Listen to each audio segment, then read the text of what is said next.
अंधेरे में दो परछाइयां मैदान की ओर बढ़ रही थीं। हाथों में जलती हुई मशालें, लेकिन दिलों में घना डर। वो जानते थे कि उन्हें इस मैदान को पार करना ही होगा, चाहे वहां कुछ भी छुपा हो, क्योंकि घर पहुंचने की आखिरी उम्मीद उसी डर के रास्ते से होकर गुजरती थी। मोहन, जल्दी चलो, रात बहुत हो गई है।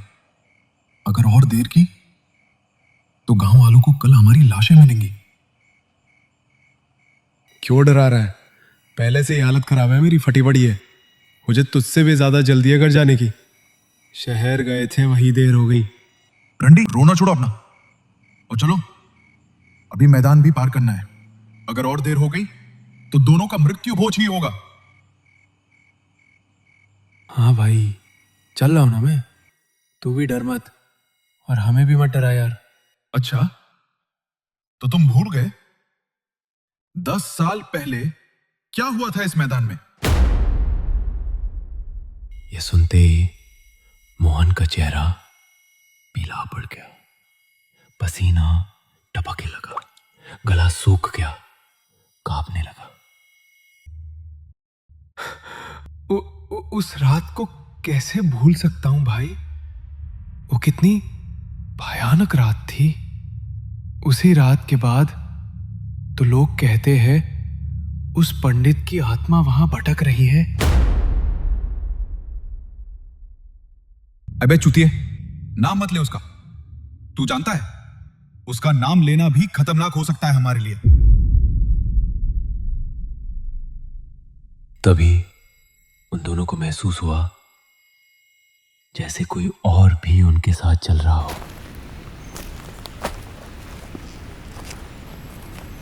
पर जैसे ही दोनों ने पलट कर देखा, वहां कोई भी नहीं था।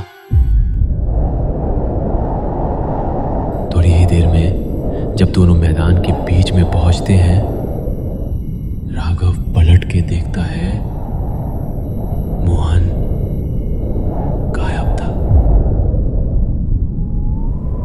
मोहन? मोहन कहाँ हो भाई? मजाक मत करो यार। तभी मोहन की लाश राघव के सामने गिरती है, खून से लथपथ। मोहन, मोहन, ये क्या हो गया भाई? हमें माफ कर देना, यह सब मेरी वजह से हुआ। मुझे माफ कर देना भाई, अब उठ जाना। जैसे ही राघव उसकी लाश के पास जाता है, उसे महसूस होता है कोई उसके बिल्कुल पीछे खड़ा है। पलट कर देखता है और तुरंत उसका गला तलवार से काट दिया जाता है। उस रात सिर्फ 2 लाशें नहीं मिली, 2 आत्माएं इस मैदान में हमेशा के लिए कैद हो गई।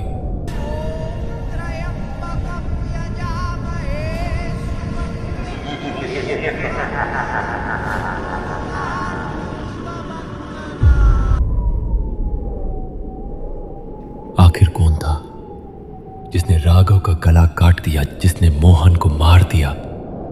ये जानने के लिए बने रहिए कहानी में।